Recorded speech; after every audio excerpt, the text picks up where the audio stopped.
जर यंदाच्या वर्षी आपल्याकडे हळद किंवा आले पिकाची लागवड असेल, तर हा व्हिडिओ नक्की एकदा बघा.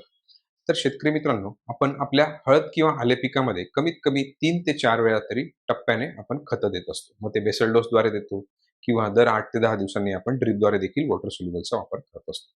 पण जर जमिनीचा पीएच 7.5-8च्या पुढे असेल किंवा डिस्टर्ब असेल, तर अशा वेळेस बरीचशी खतं एकमेकांसोबत फिक्स होतात किंवा स्थिर होतात. मग त्यामुळे पिकाला गरजेनुसार जे एन-पी-के किंवा कॅल्शियम, मॅग्नेशियम किंवा जी काही मायक्रोन्यूट्रिएंट्स देखील आहे, ही देखील उपलब्ध होत नाही. मग अशा वेळेस वेळही वाया जातो आणि खर्च देखील आपला वाया जातो किंवा आपले पैसे जे खर्च होतात ते देखील वाया जातात.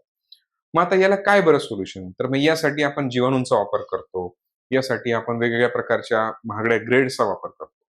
पण हे सगळं करत असताना आपण लक्षात ठेवलं पाहिजे, की स्टेप वाईज जर पिकाची गरजेनुसार, स्टेजनुसार जर चांगली वाढ झाली किंवा जी ती स्टेज वेळोवेळी क्रॉस झाली, तरच आपल्याला त्याचा फायदा होऊ शकतो. जसं सुरुवातीच्या काळात जास्तीत जास्त फुटवे असले पाहिजे.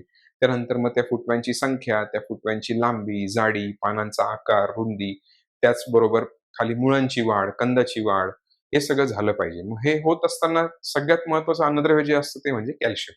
कारण की कुठल्याही पिकामध्ये कुठलीही वाढ म्हणजे कुठल्याही पेशीच्या वाढीसाठी आपल्याला कॅल्शियमची गरज असते. मग त्याच्या अपटेकसाठी बोरॉनची गरज असते, इतर न्यूट्रिएंट्सची गरज असते, मायक्रोन्यूट्रिएंट्सची गरज असते.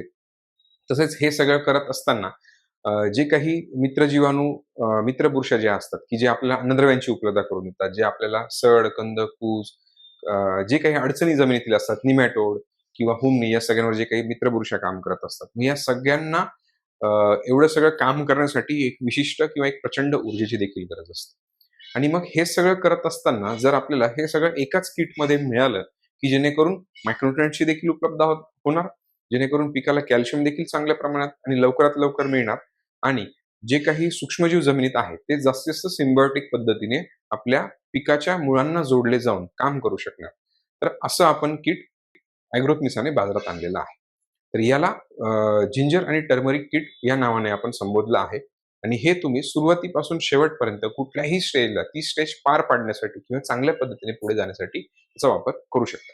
आता या किटमध्ये कोणकोणते उत्पादनं आहेत आणि हे किटचा वापर आपण कसा केला पाहिजे, कशासोबत केला पाहिजे, कुठल्या स्टेजला केलं पाहिजे, या सविस्तर माहितीसाठी तुम्ही आम्हाला संपर्क करू शकता. धन्यवाद.